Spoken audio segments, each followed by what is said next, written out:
आइए इस पंक्ति को केंद्र बनाकर इस बार राम कथा की व्याख्या की जा रही थी, उस पर दृष्टि डालने की चेष्टा करें। एक दूरी उत्पन्न की गई है रावण के द्वारा। वह जनक नंदिनी सीता का हरण करके लंका में ले आता है और वो ऐसे वातावरण में, ऐसी विभीषिका और राक्षसियों से घिरी हुई एक ऐसे दुखद दृश्य की उपस्थिति का अनुभव कर रही हैं तो अत्यंत कष्टदायक। और इस दूरी को मिटाने का कार्य श्री हनुमान जी के द्वारा किया गया। तो ये ऐतिहासिक सत्य तो है ही, पर उससे भी बढ़ करके एक आध्यात्मिक सत्य है और उसके पीछे जो निहित संदेश है, जो उपदेश है, वो अत्यंत विलक्षण है और उसे सुनने और समझने के लिए एकाग्रता की बहुत आवश्यकता है। मुझे आशा है कि आप उसे एकाग्र मन से, बुद्धि से सुनेंगे। मानो एक संकेत यह दिया गया कि अगर हमारे आनंदमय जीवन में, सुखमय जीवन में जब हमें प्रतीत हो रहा हो कि हम तो बड़े सुखी हैं, हमें सभी वस्तुएं प्राप्त हैं, तो स्वाभाविक रूप से मनुष्य को एक संतोष की अनुभूति होती है। यह जो श्री राम चरितमानस है, यह रामायण है, श्री राम की लीला है। और इसलिए इसमें दो पक्ष जीवन के प्रस्तुत किए गए। एक और जनक नंदिनी सीता, प्रभु के द्वारा यह आग्रह करने पर भी कि मेरे साथ चलने पर आपको महान कष्ट होगा, आपको वन में चलने का अभ्यास नहीं है, इसलिए आप अयोध्या में रहें। और मैं यह भी कहूंगा कि आप यहाँ भी रह सकते हैं और बीच बीच में अपने पितृगृह में, जनकपुर में भी रह सकती हैं। माँ के कष्ट के समय उनकी उसको सांत्वना दे करके उनकी पीड़ा दूर कर सकती हैं। जनक नंदिनी ने इसे स्वीकार नहीं किया और उसके पश्चात वे समस्त सुख सुविधाओं का परित्याग करके श्री राम के साथ यात्रा करती हैं और चित्रकूट में निवास करती हैं। और उस समय चित्रकूट में रह करके जिस दिव्य आनंद का अनुभव ये कर रही हैं, उसके लिए तुलसीदास जी महाराज ने लिखा कि चित्रकूट में तो सीता जी को अयोध्या की अपेक्षा भी हजारों गुना अधिक सुख की अनुभूति हो रही थी। सोने के लिए शैया नहीं है, पलंग नहीं है और वस्त्र और आभूषणों का भी उन्होंने परित्याग किया है, पर इतना होते हुए भी वे कितने आनंद का अनुभव करती हैं, इसका वर्णन गोस्वामी जी ने बड़े विस्तार से किया। और फिर यह दूसरा दृश्य है, एक और चित्रकूट है और दूसरी ओर रावण के द्वारा उन्हें जहां लाया गया उसका नाम लंका है। और लंका के साथ एक शब्द जुड़ा हुआ है, गिरि त्रिकूट ऊपरवत लंका। लंका त्रिकूट है और चित्रकूट जो है वो चित्रकूट है। अब ये चित्रकूट की अधिक व्याख्या मैं करूं तो गंभीर भी और शायद इस प्रसंग के साथ पूरा न्याय नहीं हो पाएगा। तो जब हम चित्रकूट में निवास करते हैं, आप इसका अर्थ यह है कि बहिरंग दृष्टि से आप चाहे जहां रह रहे हो, पर रहते हुए आप मन से कहाँ रह रहे हैं, इसका विशेष महत्व है। तो यदि आप चित्रकूट में निवास करें, उसकी आध्यात्मिक व्याख्या गोस्वामी जी ने ये किया कि जब हम केवल बाहर ही सुख की खोज करते हैं तो स्वाभाविक है, हमें कभी सुख मिलता है और कभी दुख मिलता है, और जिन पदार्थों में हम सुख का अनुभव करते हैं वही दुख का कारण भी बन जाते हैं। लेकिन जब अपने उस सुख और आनंद के केंद्र को हम केवल बाहर नहीं, भीतर भी खोजने की चेष्टा करते हैं, यह अनुभव यदि एक बार व्यक्ति को हो जाए कि सारा आनंद और सुख केवल बाहर नहीं है, स्वयं हमारे हृदय में ही है, तो उसको ऐसे दिव्य रस की अनुभूति होती है कि वो बाह्य के सुख के अभाव को अभाव नहीं मान पाता। और ये त्रिकूट और चित्रकूट, उसको गोस्वामी जी ने जैसा कहा, चित्रकूट ये चित्त है और ये जो लंका है वो अहंकार है। तो ये जो चित्त में निवास करना है, अब इसकी हम विस्तार से चर्चा नहीं करना चाहेंगे। ये चित्त माने अंतःकरण का जो सबसे अंतरंग भाग है वो चित्त है, और अहंकार माने बहिरंग वस्तुओं के द्वारा हमें जो मिला है, पद है, धन है, सत्ता है, उसके द्वारा जिस आनंद की अनुभूति होती है वह अभिमान का आनंद है। मेरे पास इतना धन है, मैं इतने ऊंचे पद पर पहुंचा हुआ हूँ, मेरे पास ये है, मानो उसके द्वारा व्यक्ति को एक अहंकार जन्य आनंद का अनुभव होता है। ये नहीं कि धनी व्यक्ति बहुत अधिक भोजन कर लेता है और गरीब व्यक्ति कम भोजन कर पाता है, पर वो गरीब बेचारा भोजन ही करता है और धनी समृद्ध वो व्यक्ति अहंकार का भोजन करता है, उसको अहम का एक अनुभव होता है। तो इस स्थिति में बड़ी सरल सी बात है, जब हम अहम में स्थित हो जाएंगे तो हम निरंतर कष्ट और संकट में घिरे ही जाएंगे।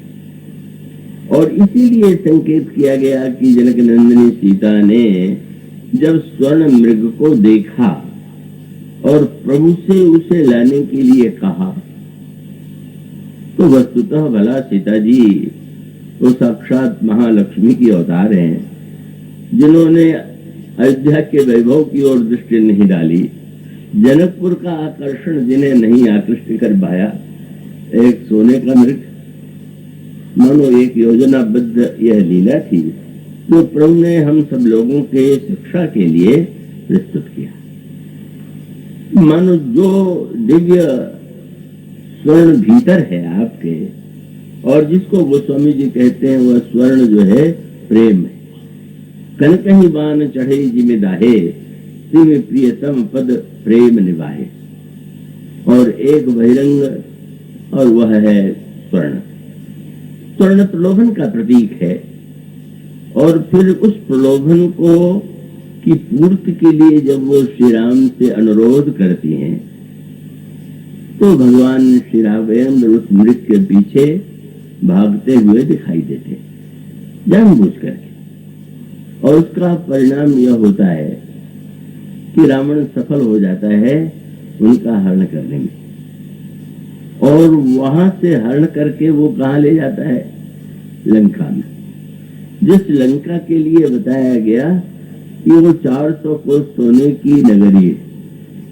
मानो प्रभु बताना चाहते हैं कि सोने में कितना मृग होगा, 4 कोस 100 के सोने में भी जाके देखो तो सुख शांति है कि नहीं। तो ये दृश्य दिखला दिया, एक स्वर्ण मृग का आकर्षण वहां ले गया जहाँ सोना सोना चारों ओर दिखाई देता है। अब उस स्थिति में उसको मैं संक्षेप में ही कहना चाहता हूँ कि वो भूमिका, क्योंकि जनक नंदिनी सीता जी लंका में भले ही चली गई हो, लेकिन कोई लंका का आकर्षण उनके हृदय में उत्पन्न हो गया हो, तो ऐसा कुछ नहीं। एक क्षणिक स्वर्ण मृग की और बात उनके द्वारा आई, और उस समय गोस्वामी जी ने एक सूत्र दिया है ये एक ग्रंथ ये रामायण है और तुलसी गोस्वामी जी का एक ग्रंथ गीतावली रामायण में। तो उस समय सीता जी ने कहा कि ये मृग बहुत सुंदर है, आप या तो इसको मार डालिए या पकड़ लाइए, पकड़ में आ सके तो पकड़ लाइए, तो पकड़ करके मैं लाऊंगा तो आप क्या करेंगी, मैं पाल लूंगी, और पकड़ में ना आवे तो आप बाण चला करके यदि उसका वध कर देंगे तो वध के बाद उसका जो चर्म चमड़ा निकलेगा उस पर आप बैठेंगे। बड़ा सांकेतिक शब्द है। और उसका अभिप्राय यह है कि स्वर्ण का मृग जो है मन के ही सुनहले प्रलोभन का प्रतीक है, पर वह मन अगर पालतू बन जाए, सीता जी का पालतू, भक्ति का पालतू, तो कहने क्या, पर अगर वो उस तरह से न बने तो फिर वो उसका परिणाम क्या होगा कि भगवान से उन्होंने कहा कि फिर आप अपने ज्ञान और योग का प्रयोग करके उसको विरक्त बना दें। हमने ध्यान दिया महात्माओं की जो बड़ी प्रशंसा होती है, बड़े विरक्त महात्मा है। तो विरक्त शब्द का अर्थ आप जानते हैं, विरक्त माने जिसमें रक्त का अभाव। तो क्या ये विरक्त लोगों के शरीर में खून होता ही नहीं क्या रक्त होता ही है कि नहीं? तो ये रक्त जो है एक शरीर में होता है और दूसरा रक्त मन में होता है। और वो मन जैसे शरीर में जो रक्त है आपको कर्म करने की शक्ति देता है, इसी प्रकार से मन में जो राग का रक्त है वही आपको कितनी प्रेरणा देता है। कितना कष्ट उठाते हैं जब मन में आपके राग का उदय होता है।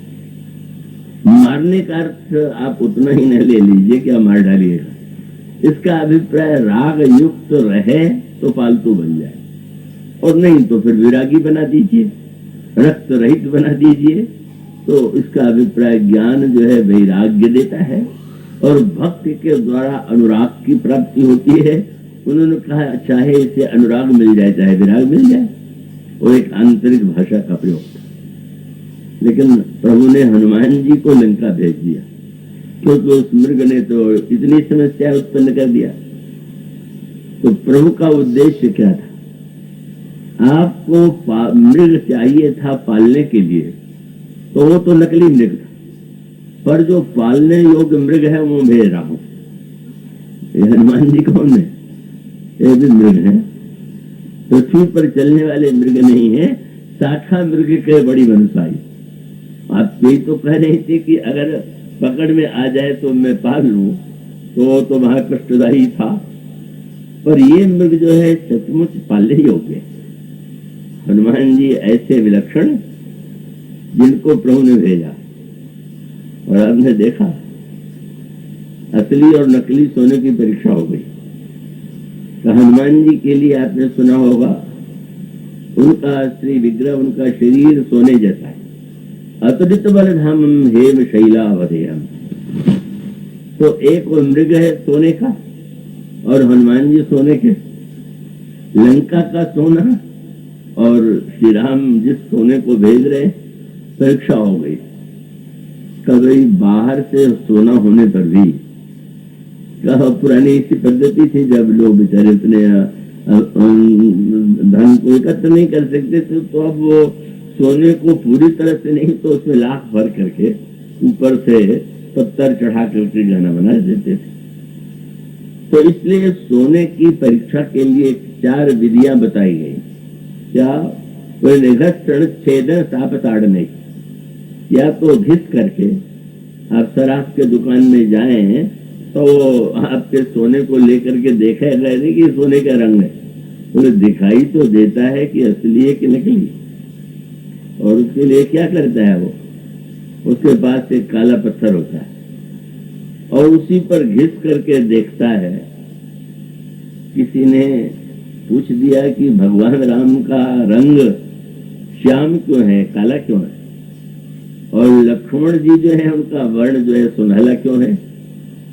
तो आप देखते हैं शराब जो सोना लेता है तो 2 काम करता है। एक तो उसके पास भी परखा हुआ सोना होता है, और एक सोना वह है जो आप लेके गए, तो उस सोना जो लेके गए हैं उसके द्वारा भी एक रेखा खींचेगा, और उसका जो परखा हुआ सोना है उसकी भी एक रेखा खींचेगा, और मिल जाएगा तो बोले असली सोना, न मिले तो निश्चित रूप से सोना नकली। तो प्रभु के पास जब कोई स्वर्ण लेके जाता है, असली है कि नकली, तो प्रभु लक्ष्मण रूप में जो सच्चा सोना है उसकी रेखा खींच के मिलाते हैं कि है ऐसा कि नहीं। अगर है तो शुद्ध सोना है, और लक्ष्मण जैसा रंग का अभिप्राय जीवन नहीं है, वैराग्य नहीं है, तो नकली स्वर्ण है। तो घर्षण के द्वारा ताप अग्नि में तबाह करके और बजा के भी देख लेते हैं ध्वनि कैसी है, तो छेद भी करते हैं कि बाहर से सोना है तो भीतर क्या है।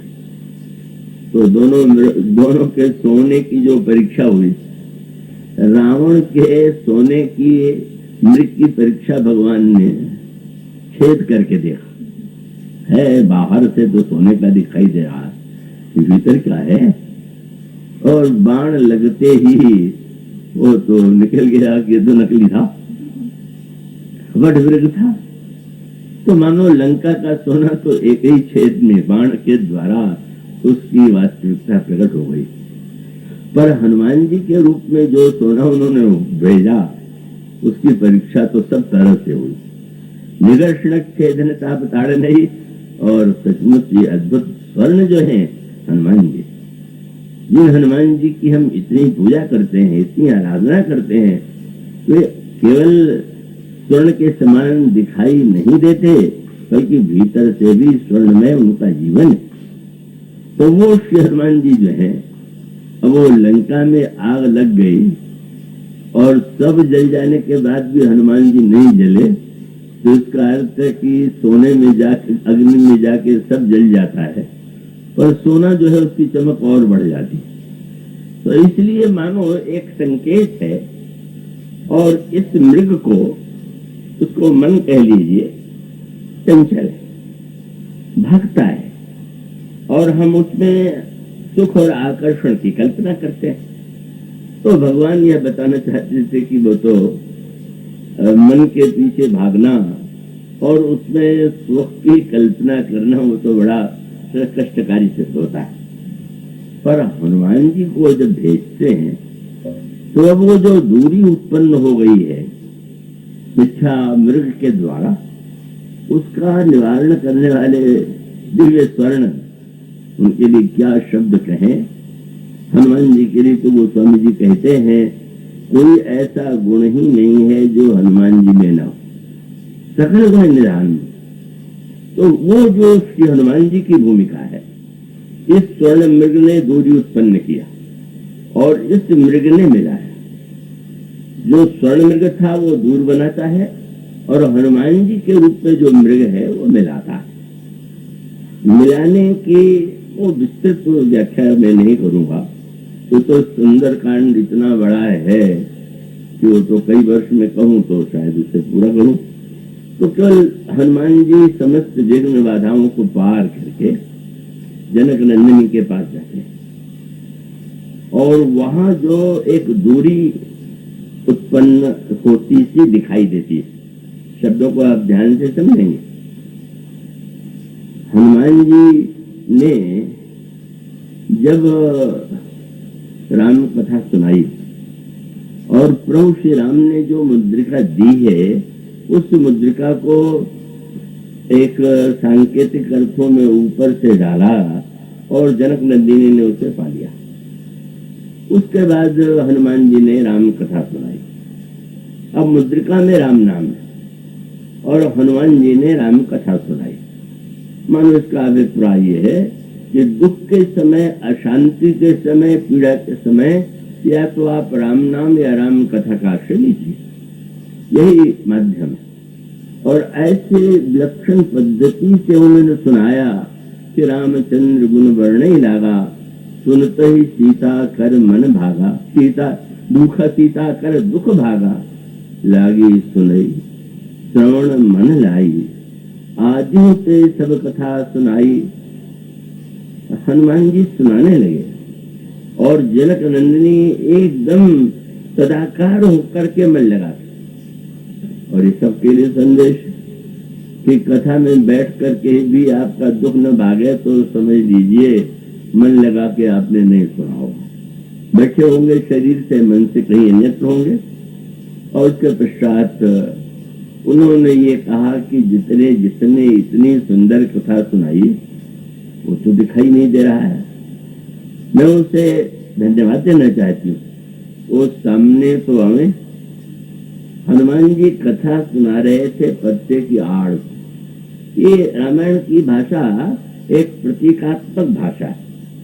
इसका अभिप्राय कि वक्ता का उद्देश्य अपने को प्रदर्शित करना है कि भगवान को प्रदर्शित करना है। अगर वो अपनी महिमा, अपनी विशेषता, अपनी विचित्रताएं सुनाने लगे तो वो व्यक्ति जो है राम की कथा को माध्यम बना करके अपने अहम की कथा सुना रहा है। लेकिन तब पल्लोह में रहा लुकाई। सचमुच कथावाचक वह है कि जो अपने को छिपा करके भगवान को प्रकट करे। अब छिपाने का अर्थ नहीं कि आप लोगों के सामने में पर्दा डाल दूं तो छिप जाए। इसका अर्थ है कि हमारा उद्देश्य केवल यही हो कि सुनने वाले के मन में भगवान के गुण के प्रति आकर्षण उत्पन्न हो। तो ऐसी स्थिति में सीता जी का ये कहना स्वाभाविक कि कथा तो सुन लिया, जो कथावाचक है वो भी तो वंदनीय है जिसने इतनी कथा मधुर सुना दिया। तो हनुमान जी महाराज वृक्ष की डाली से नीचे आ गए और जो ही माँ ने देखा कि अरे तो बंदर की आकृति वाला कोई है, तो आकृतियों का आतंक उनके मन में बहुत छाया हुआ। रावण वेश बदलने की कला में निपुण और वो साधु बन करके ही चलने गया और महापंडित है। और एक बड़ी विचित्र बात आती है कि हनुमान जी जब सीता जी से कथा सुनाने लगे और बाद में बातचीत करने लगे तो उन्होंने सोचा कि किस भाषा में मैं बात करूं। भाषा की बात दोहराई जाती है। पता नहीं हनुमान जी ने राष्ट्र भाषा में सुनाया कि नहीं सुनाया वो जो है। अब हनुमान जी महाराज ने क्या किया, संस्कृत उस समय सबसे वंदनीय भाषा थी। तुलसीदास जी ने भी जब रामायण लिखी गांव की भाषा में तो पंडितों ने बड़ा विरोध किया। ये पवित्र संस्कृत देव भाषा उसको छोड़ करके गौरों की भाषा में लिखना ये तो बहुत बड़ा अनर्थ है। बहुत बड़ा विरोध हुआ। वो वाल्मीकि रामायण बहुत बढ़िया बात थी कि हनुमान जी संस्कृत के भी पंडित हैं और हनुमान जी जो प्राकृत है, जो बोलचाल की भाषा उससे भी, तो उनको लगा कि मैं किस भाषा में सुनाऊं। संस्कृत में, तो संस्कृत में अत्यंत उनके लिए सरल है सुनाना। और उन्होंने निर्णय किया कि नहीं, संस्कृत में मैं नहीं सुनाऊंगा। क्यों? यदि वाचम प्रदास्यामि द्विजातिर्व संस्कृता तो रावणम मन्यमानामाम सीता भीता भविष्यति।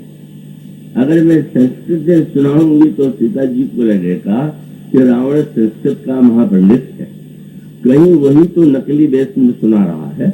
इसलिए जिस भाषा से भ्रम हो उसके स्थान पर मैं साधारण भाषा में, प्राकृत में उन्होंने सुनाया। इतनी बड़ी बात कह दी गई और हनुमान जी ने सुना दिया।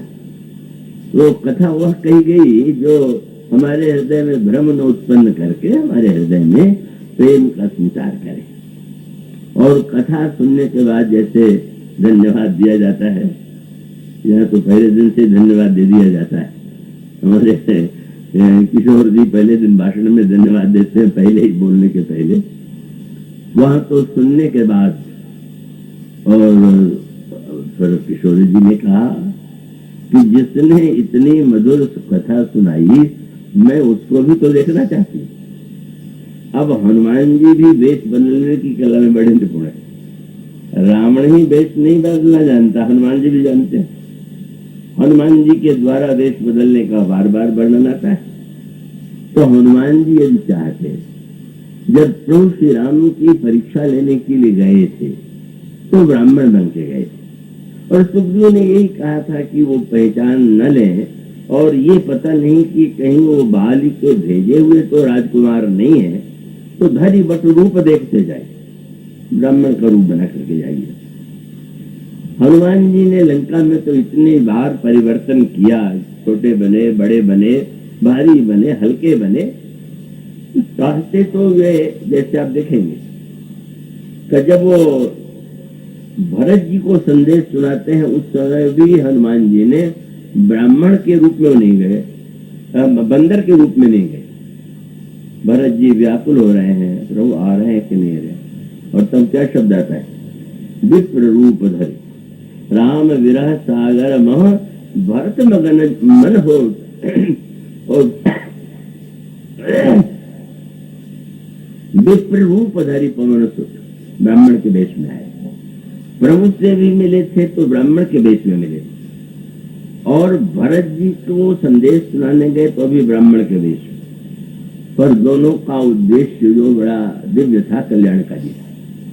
पहली बार वेश बनाने का उद्देश्य था पहचानना, और दूसरे बार का उद्देश्य था कि मैं अगर बानर के वेश में भरत जी के सामने पहुंच गया तो वे मुझे उस समय देख चुके हैं जब लक्ष्मण जी को चोट लगी थी, मूर्छित थे, मृत्युशैया पर थे।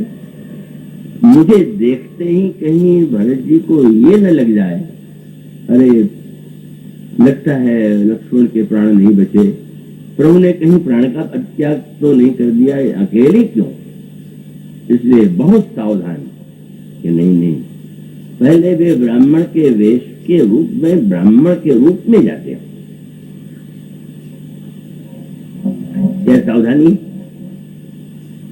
हनुमान जी चाहते तो यहां भी तो जब मां ने ये कहा कि जिसने इतनी मधुर कथा सुनाई वो सामने क्यों नहीं प्रकट होता, तो हनुमान जी ब्राह्मण के रूप में ना आकर के बंदर के रूप में ही आए। और वहां भी उनका उद्देश्य क्या था, बड़ा पवित्र उद्देश्य था। वे जो ही बानर के रूप में आए उसके बाद एक प्रतिक्रिया हुई कि वे तो कल्पना नहीं कर रही थी कि कोई बानर सुनाने वाला होगा, कोई क्या है, रावण कहीं वेश बदल करके आ गया क्या, एक भ्रम सा हुआ। और तब गोस्वामी जी कहते हैं कि फिर बैठी, सीता जी उनकी ओर पीठ करके बैठ गई। अब आप किसी से कहें आप पधारिए और जाए तो आप उसकी ओर पीठ करके बैठ जाए तो कहेगा आपने अपमान करने के लिए बुलाया। हनुमान जी को देख करके मां ने उनकी ओर पीठ कर दिया।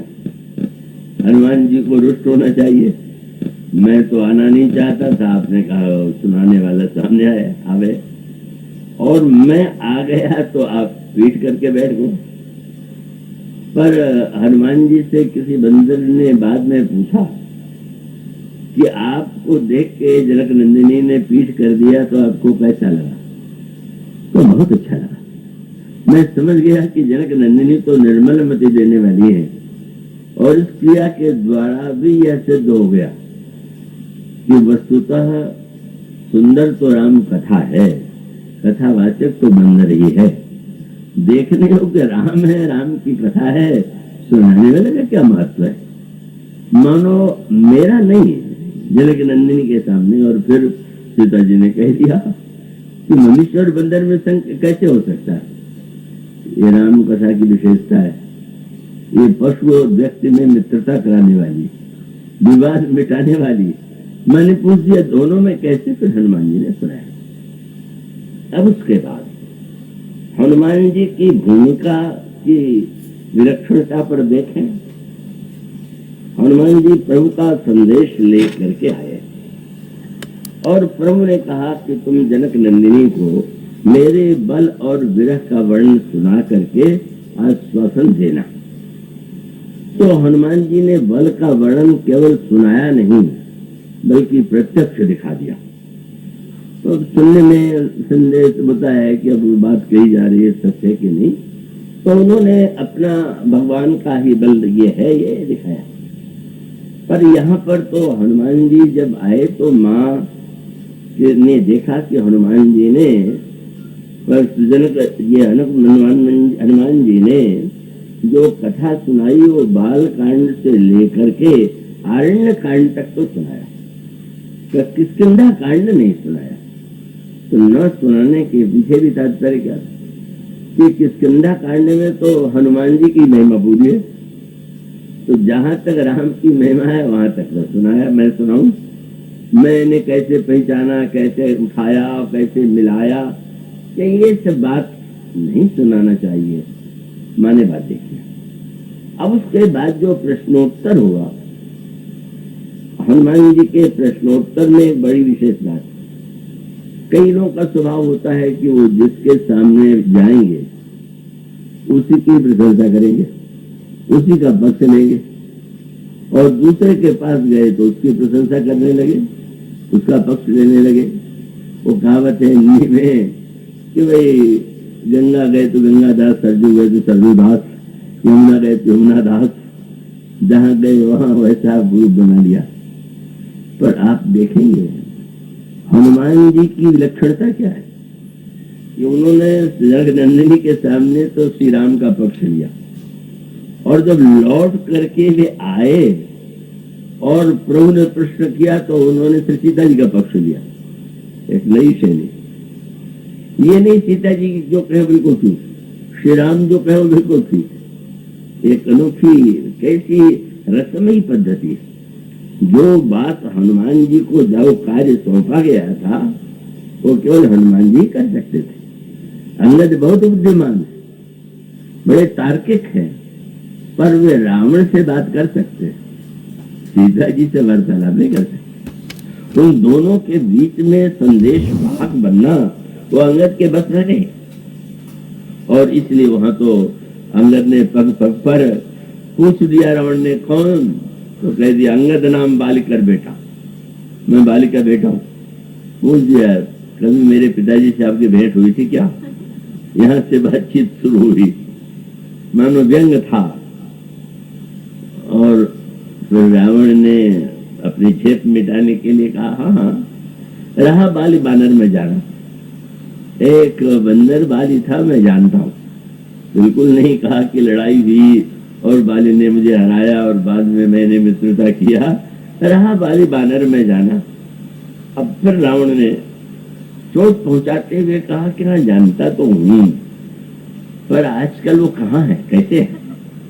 ऐसा अनजान बने का नाटक किया, मानो ये याद दिलाना चाहता था कि उस राम के दूत बन के आया हूं जिसने तुम्हारे पिता को मारा। तो पूछ दिया कि ये बताओ पुलिस कहो कुशल, बाली कहाँ आई? और अंगद हंसने लगे, बोले मैं ठीक ठीक नहीं बता पाऊंगा, 10 दिन के बाद आपकी भेंट उनसे होगी, तब पूछो कुशल सखा और लाई। तो वहां तो सारा संवाद जो है वो एक दूसरे को परास्त करना, प्रहार करना, और अंगद उसमें विजयी हो गए, रावण पराजित हो गया। हनुमान जी का जो भाषण है, इस प्रकार का भाषण भी दिया जा सकता है, देते हैं, उसका भी एक आनंद है। मैं बुला लिया गया जालंधर, अब वो जालंधर में जो आयोजक थे वो मुझे सुन नहीं पाए थे, सुना नहीं था। आमंत्रण आया, आग्रह है, तो मैंने भाई जैसे कहा जरा पूछिए, उन्होंने मुझे सुना है कि नहीं सुना है? तो कहीं सुना नहीं है। तो मैंने कहा नहीं, फिर मुझे बुलाना ठीक नहीं। तो नहीं, आपका तो अनावश्यक, आपका इतना अधिक नाम है, तो भले न सुना हो, हम सुनेंगे। गए और पहले वाक्य में ही जो व्यंग्यात्मक स्थिति हुई, मैंने पूछा, मेरा नियम है कि प्रसंग में श्रोताओं से पूछ देता हूँ कि प्रसंग पर सुनना चाहेंगे। तो उन सज्जन ने ये कहा, वो कई वर्ष पहले की बात है, कि आज आप ऐसा जोशीला भाषण, ऐसी कथा सुनाइए कि सारे भारत के नौजवान पंजाब के पाकिस्तान पर टूट पड़े। जब मुझे हंसी आ गई तो मैंने यही कहा, भाई गलत व्यक्ति ने गलत व्यक्ति को बुला लिया। अब आपने मुझे सुना नहीं था, और आप यदि आशा करते हैं कि हम जोशीला भाषण दे करके कूद पड़े, यही युद्ध में विजय कर पाने का एक है, तो वो तो मेरे माध्यम से नहीं, ऐसे जोशीले भी बोलने वाले हैं, आप उनको बुलाते तो आपका बुलाना सार्थक था। तो वही आनंद है। तो ये अंगद रावण का संवाद सुन के आपको भी तो हंसी आ रही, सबको आती है, आनंद आता है। अंगद ने रावण को हरा दिया तो भी अच्छा लगता है, पर यहाँ जो भाषा है वो तो बहुत कठिन है। प्रभु श्री रामभद्र के चरित्र की विशेषता ये है कि जब धनुष तोड़ा तो कहीं पसीना नहीं आया, और फूल तोड़ने लगे तो पसीना आ गया। धनुष तोड़ना कठिन है कि फूल तोड़ना? प्रभु कहते हैं कि नहीं, पुष्प को डाली से अलग करना बड़ा कठिन कार्य है। इतना सुकुमार हृदय, क्या हम पुष्प को उसके डाल से अलग कर दें? यह जो कोमलता की उनकी भावना, वो सुकुमारता, उस धनुष को मैं तो लेते चढ़ावत खींचत गाढ़े, काहू न लखा देख सब उठाड़े। श्री राम का हृदय तो इतना सुकुमार है, और उनके भक्तों का हृदय भी वैसे ही कोमल होता है।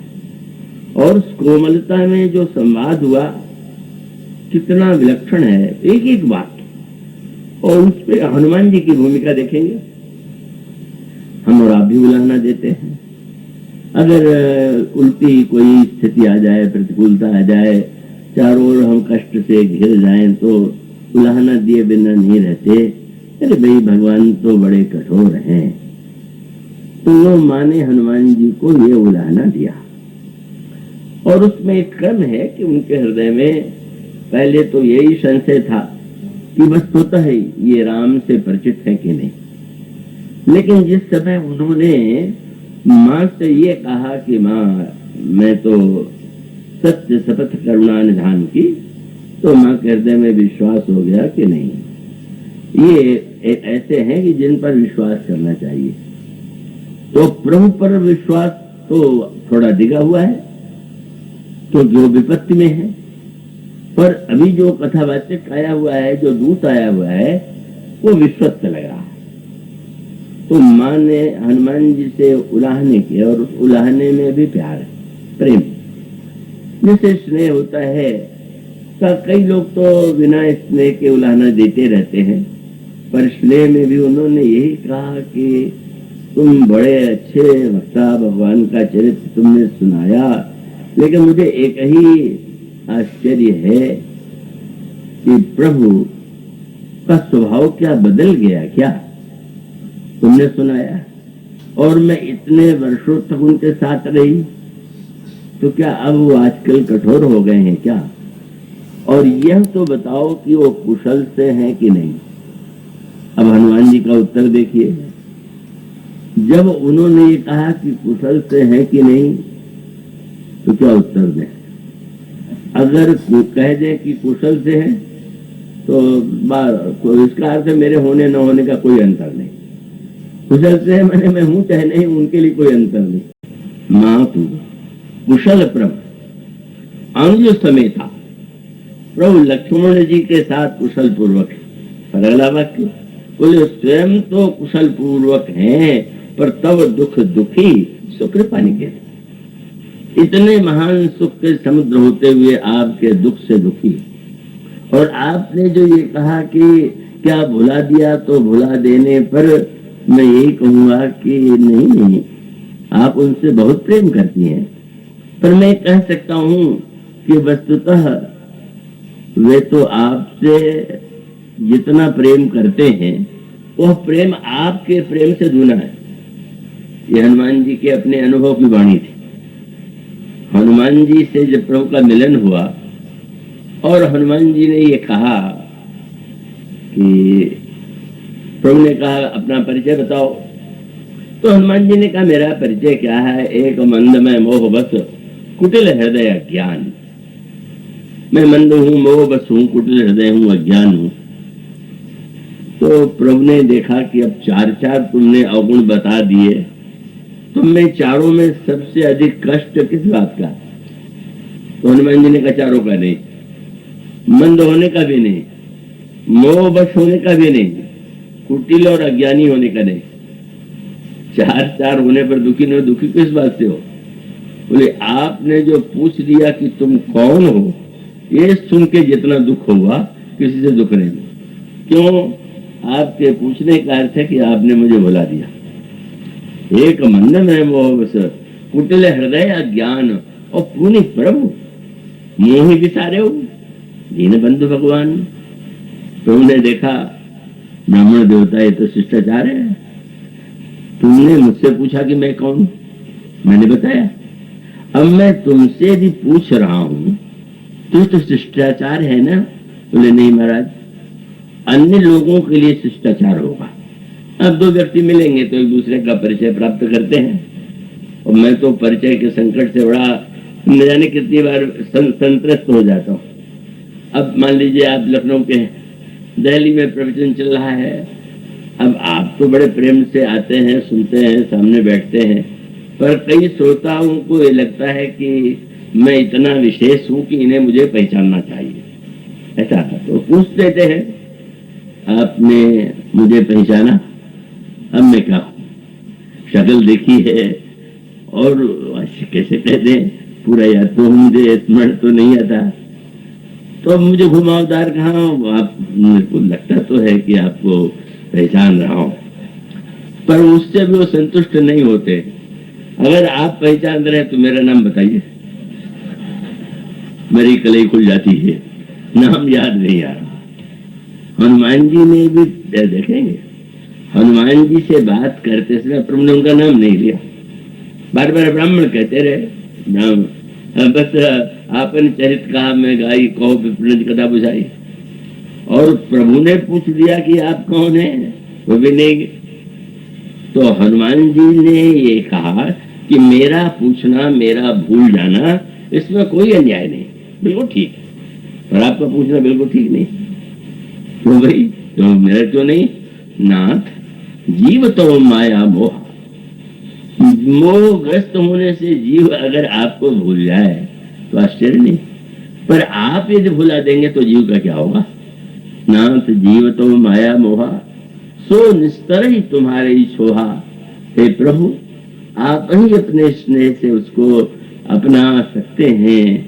और सचमुच आगे चल करके जब तक प्रभु ने हनुमान जी का नाम स्वयं ने ले लिया, क्योंकि बातचीत तो भी ब्राह्मण थे, फिर बंदर के रूप में फिर से लौट आए, हृदय से तो लगा लिया, पर हनुमान जी ने जब ये कहा कि महाराज मैं नहीं जानता कि भक्ति और भजन कैसे किया जाता है, तो जब प्रभु ने हनुमान जी को उपदेश देते हुए कहा कि सो अनन्य अस जाके मतिन करे हनुमंत, हनुमान, बड़े अच्छा याद है। अब मैंने नहीं बताया, आप बोल रहे तो इसका अर्थ है कि आपको याद है, और याद होने पर भी आप न याद होने का एक नाटक कर रहे थे। हनुमान जी की ये बात सुन करके प्रभु ने प्रेमाश्रुओं से भरे हुए गदगंठ से कहा, हनुमान तुम ये समझ रहे हो कि मैंने तुम्हें भुला दिया, तुम्हारा नाम भूल गया, पर मैं तो यह कहना चाहता हूं कि तय मम प्रिय लक्ष्मण ते दूना, मुझे तो तुम लक्ष्मण से दूने प्यारे लगते हो। धन्य है लक्ष्मण जी और धन्य है हनुमान जी। कब लक्ष्मण जी की जगह कोई दूसरा भाई होता, जिसने राज्य छोड़ा, पत्नी छोड़ी, 14 वर्ष सेवा किया, अभी आए और यहाँ कह दिया कि दूने, तो कह देता फिर इन्हीं को ले लीजिए, मैं जा रहा हूँ। जब एक क्षण में दूने हो गए तो मैं क्या आपके सेवा में रहूं? पर हनुमान जी बड़े प्रसन्न हो गए, और हनुमान जी को यह सुनकर के गर्व नहीं हो गया कि मैं लक्ष्मण से दूना हूं। प्रभु ने कभी पूछा, हनुमान जब मैंने तुम्हें दूना कहा तो तुम्हें कैसा लगा? प्रभु मैं समझ गया कि आप ऊपर से दूना करें, पर अर्थ दूसरा है। दूसरा क्या है कि जब भी कोई किसी से बहुत प्रेम करता है तो कहता है कि भाई तुम तो प्राण से बढ़ करके प्यारे हो।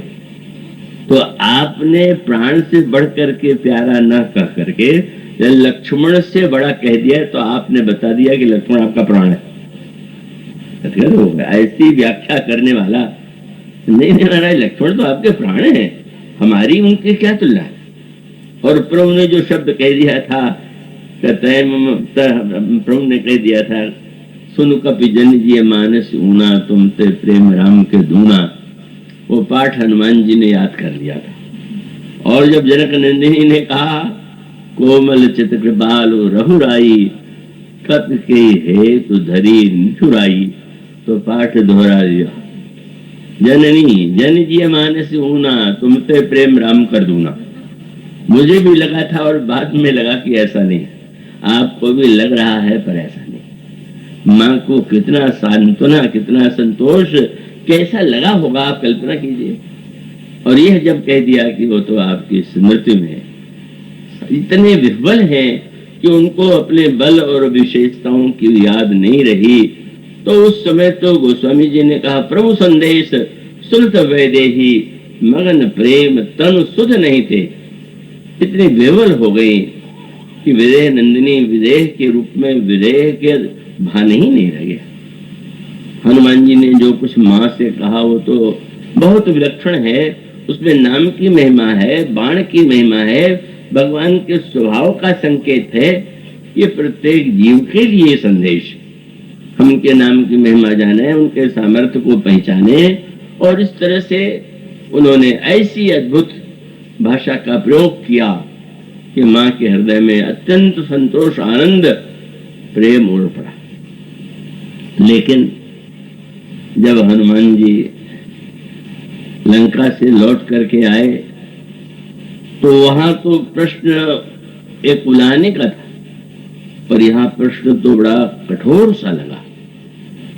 क्योंकि हनुमान जी की घटना चरित्र सुनकर के प्रभु ने यह प्रश्न पूछ दिया कि कहु तात, नहीं से प्रारंभ हो गया। कहु तात के भांति जानकी, करत रहत रक्षा स्व प्राण की। हनुमान यह बताओ कि तुम जब ये कहते हो कि जनकनंदिनी सीता लंका में है, तो मेरे वियोग में अपने प्राण की रक्षा कैसे कर रही। हनुमान जी को प्रश्न बहुत बुरा लगा। आप उसको नहीं अगर ध्यान में आ पाया है तो आप शब्द देख रहे हैं, हनुमान जी को बुरा क्या लग गया। और इसीलिए पुराने पंडितों की परंपरा थी कि अगर कोई प्रश्न उसका उत्तर न दे तो प्रश्न के बदले में उससे प्रश्न कर दो। तो हनुमान जी ने उत्तर देने के स्थान पर प्रभु के प्रश्न के बदले में प्रश्न कर दिया। प्रभु ने पूछ लिया कैसे प्राण की रक्षा कर रही हैं। हनुमान जी ने कहा बताइए कैसे प्राण जाए, है कोई उपाय। ये मानो हनुमान जी की भाषा में जो ये था उसके पीछे भावना क्या थी। उनको लगा प्रभु ने इतना अनर्थ कर दिया क्या। वो जनक नंदिनी सीता के लिए कह रहे हैं कि अपने प्राण की रक्षा, शब्द प्राण की रक्षा नहीं, निज प्राण की। मानो उनका उलाहना ये था कि माँ ने तो निरंतर आपको प्राणनाथ कह करके पुकारा, तो मान तो यही रही थी कि आप प्राण के नाथ हैं और आप ही उनके प्राण हैं। पर अब आपने ये भी भेद कर लिया कि नहीं उनका प्राण अलग होगा था। आप सुन चुके हैं, दो व्यक्ति भगवान के संदर्भ में साधन में लगे हुए, एक पीपल के नीचे और एक इमली के नीचे, बट के नीचे और इमली के नीचे। नारद जी को देख करके दोनों ने पूछ दिया कि महाराज अब जा रहे हैं तो भगवान से पूछिएगा कि कितने दिनों में मिलेंगे।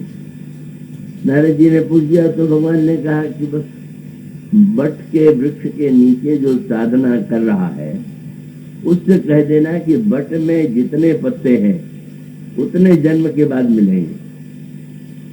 और ये इमली वाले तो उसको भी उत्तर देना। महाराज बड़ी भूल हो गई, वो बेचारा भी बरगद के नीचे बैठ जाता। यह इमली कौन सा गणित है। पर उस गणित का फल सामने तब आया जब नारद जी बट वाले से मिले और कहा भगवान तो इतने जन्म बाद मिलेंगे। उसने माला फेंक दिया, इतना समय कौन बर्बाद करेगा। हम तो समझते थे 2-4 महीने में महात्मा मान के पूजा करेंगे, छोड़ो हम जा रहे हैं घर में। नारद जी ने सोचा कि इसकी दशा ये हुई तो इमली वाले की क्या दशा होगी।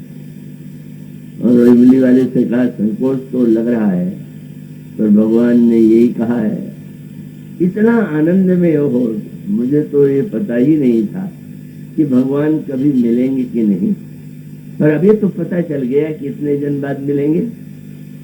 आनंद में नाचने लगा और भगवान सामने।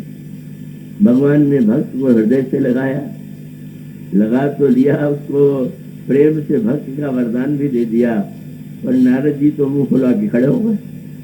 क्या बोले कि आपने मुझे झूठा बनाने के लिए ही मुझसे कहलवाया था क्या? इमली के लिए कहा था उतने जन्म के बाद। नारद, क्या तुम मेरे आगमन को, मेरी प्राप्ति को बहिरंग वस्तु से जोड़ना चाहते हो क्या? ये तो उत्कंठा और व्याकुलता पर निर्भर है कि किसके मन में व्याकुलता है, किसके मन में पाने का प्रेम है। यह जो हनुमान जी का वाक्य था, प्रभु अब मत सुनिए, लंका की चर्चा बंद कर दीजिए। निमिष निमिष करुणा निधि जाहि कल्प समझी, और वेग चलिए। ये नहीं कि आप यहाँ बैठे बैठे बाण चला दें। ये तो जनक नंदिनी सीता के लिए सम्मान की बात नहीं होगी। या आप यहीं पर बैठे रहें और चाहे तो बाण के द्वारा आप लंका को जला सकते हैं, तो चलिए। मानो आप संसार के भक्तों को ये भरोसा दिलाइए कि आप प्रतिकूल परिस्थिति में उनके लिए चल कर आते। निमिष निष्ठ करुणा निधि जाहि कल्प संबीति, बेगी चलिए प्रभु आनीय भुज बल खल दल जी। सुन सीता दुख प्रभु सुख ऐना, भरी आए जल राजो नैना। आंखों में आंसू आ गया। और तब हनुमान जी ने प्रभु से कहा, प्रभु बड़े व्याकुल हो रहे। बोले प्रभु आप चिंता मत करें। क्यों?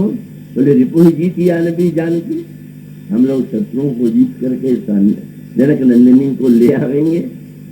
प्रभु ने देखा, और तब हनुमान जी ने कहा, सुन सुत, तुम सचमुच बच्चे हो। मानो ईश्वर की सहायता के लिए कोई भक्त जब कहे, तो बच्चा अगर पिता से कहे आप चिंता मत कीजिए, हम शेर को मार डालेंगे, तो पिता आनंद लेता है कि इसके मन में उत्साह कितना।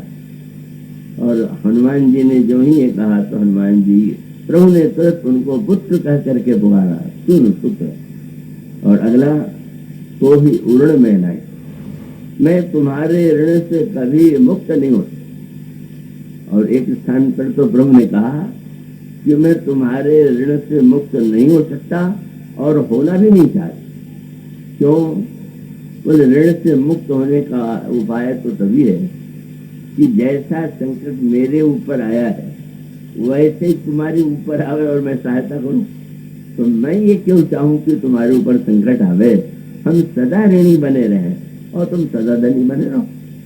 जिन्होंने इतना हनुमान जी को जब प्रभु लगे इतनी प्रशंसा करने, तो फिर हनुमान जी ने क्या किया? सुनी प्रभु वचन बिलो की मुख। हनुमान जी ने उठा करके प्रभु का मुख देखना प्रारंभ किया। चरण के स्थान पर मुख क्यों देखने लगे? और अगला वाक्य क्या है? बिलो के मुख और गात हरति हनुमंत चरण पर्यो। पहले मुख देखा, चरणों में गिर पड़े और फिर कहा त्राहि त्राहि भगवन्। लंका में एक बार भी नहीं कहा बचाइए बचाइए, पर अब कहने लगे रक्षा कीजिए रक्षा कीजिए। क्यों? मुख क्यों देखा? नारद जी ने जब सुनाया कि मैंने काम को हरा दिया, तो भगवान वाणी से तो प्रशंसा कर रहे और मन में बड़ी रुखाई थी। तो जब हनुमान जी की, क्योंकि लिखा हुआ है कि प्रभु जब नारद की प्रशंसा कर रहे थे तो मुंह पर रूखापन। हनुमान जी ने प्रभु की ओर की देखा, मुंह की ओर। नारद जी की तरह हो रही प्रशंसा, क्या यही होने वाला है क्या? देख लिया कि नहीं? नारद जी के लिए जो प्रशंसा के वाक्य कहे गए थे वो तो व्यंग में थे। और जब ये देखा तो सावधान कितने, रक्षा कीजिए रक्षा कीजिए। लंका में तुमने का एक बार भी नहीं कहा कि रक्षा कीजिए, यहाँ क्यों पुकार रहे हो? प्रभु राक्षसों से डर नहीं है, पर ये प्रशंसा के रूप में जो अभिमान का राक्षस है उससे तो आप ही बता सकते हैं। मैं ये नहीं कह सकता कि मैं उसे हरा सकता हूँ। क्या कहना था? शरण परऊ प्रेमाकुल त्राहि त्राहि भगवान। और अनोखा दृश्य है कि बार बार प्रभु चाहे उठावा। भगवान हनुमान जी को बार बार उठाना चाहते हैं और प्रेम मगन से ही उठब न भावा। हनुमान जी चरणों में प्रभु उठाना चाहते हैं पर उनको उठना अच्छा नहीं लग रहा। और उसके पश्चात प्रभु ने प्रयत्न किया और हनुमान जी को आप गोस्वामी जी ने कहा शंकर जी कथा पार्वती जी को सुना रहे थे, पर जब ये प्रसंग आया कि प्रभु कर पंकज कपि के सीता, जब भगवान उठाने चले तो उनके हाथों में हनुमान जी का सिर है और हनुमान जी का सिर प्रभु के चरणों में है। इतने मगन हो गए, कथा बंद हो गई, क्योंकि हनुमान जी शंकर जी के अवतार है। वे भावना में आनंद लेने लगे कि जैसे मेरे सिर पर ही प्रभु का कर कमल है, मैं चरणों में हूँ। और तब जब ये दृश्य एक अद्भुत दृश्य आया तो अंत में प्रभु ने हनुमान जी को उठा लिया। और तब गोस्वामी जी ने कहा हनुमान जी को प्रभु ने क्या किया, जो तो बाइया निमंत्रण पत्र में लिख करके एक बार भेजी गई थी, उसमें यही था कि उन्होंने कहा कि बस हनुमान जी जब हनुमान बार बार प्रभु चाहे उठावा, प्रेम मगन ते उठब न भावा, प्रभु कर पंकज कवि कह सीसा, सुमिरि सुदशा मगन गौरीसा, सावधान मन कर पुनि शंकर, लागे कहन कथा अति सुंदर। और तब कपि उठाए। बंदर शब्द कहते हैं। बस क्या अभिप्राय कि आप बंदर है तो बंदर ही रहिए, कभी बहुत बड़े बनने का दावा कीजिए मत। कपि उठाए प्रभु हृदय लगावा, हनुमान जी को हृदय से लगाया और हाथ पकड़ के बलात् हनुमान जी को बिल्कुल अपने पास में बैठा लिया। यह जो दृश्य है, हनुमान तुम ऐसे पुत्र हो जिसने पिता को ऋणी बना दिया, तुम धन्य हो कि तुमने मुझे प्रेरित कर दिया और तुम्हारे प्रेरणा के परिणाम स्वरूप अब लंका के अभियान में विलंब नहीं लगेगा। और प्रभु जब उन्हें हनुमान जी महाराज प्रभु के निकट नहीं है, कर गई परम निकट बैठा, अत्यंत निकट, अत्यंत निकट। उसके लिए मानो निकट शब्द भी दूरी है। ऐसा जो भक्त और भगवान हनुमान जी का जो मिलने है, हनुमान जी सबको मिला रहे हैं, सबको भगवान से मिलाते हैं। और कितनी बड़ी दया हनुमान जी के कि जब भगवान सारी प्रजा के साथ जाने लगे तो हनुमान जी ने कहा प्रभु मुझे यही छोड़ जाइए। क्यों? बोले मैं चाहता हूँ कि जब तक आपकी कथा रहे तब तक मैं रह करके आपकी कथा सुनता हूँ। तो भाई प्रभु तो सामने भले ही न हो पर हनुमान जी यहाँ होंगे। केवल पहचानने की आवश्यकता है कि हनुमान जी कहाँ किस रूप में बैठे हुए। और तब आता है उपनिषद में कि हनुमान जी ने राम भक्तों से कहा कि कभी भूल करके भी प्रभु को अपना कष्ट मत सुनाना। इतने महान क्यों कष्ट क्यों न सुनावे। हनुमान जी ने कहा हमारे प्रभु इतने कोमल हैं कि तुम्हारा कष्ट सुन के दुखी हो जाए। तो ऐसी स्थिति में क्या, बोले तुम मुझे सुना दे, मैं तुम्हारा काम पूरा कर दूं।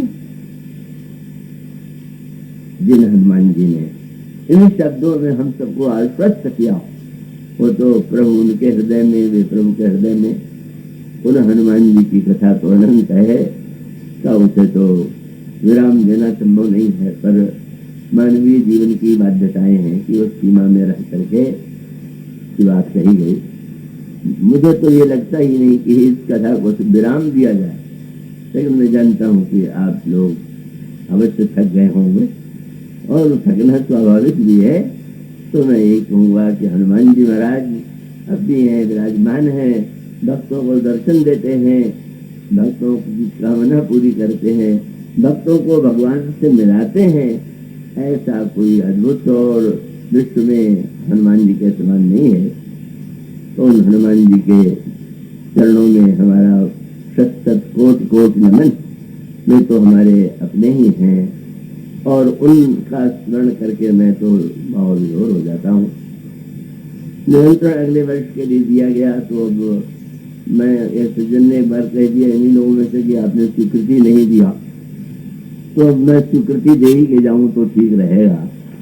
अब वो भगवान की इच्छा पर निर्भर है, पर मुझे विश्वास है कि आप लोग श्री राम कथा में यह बहुत बड़ा आश्वासन पाएंगे कि आप जैसे हैं उसी रूप में श्री राम के पास चले जाइए, भगवान आपको वही उचित स्थान दे देंगे, आपको हृदय से लगा देंगे।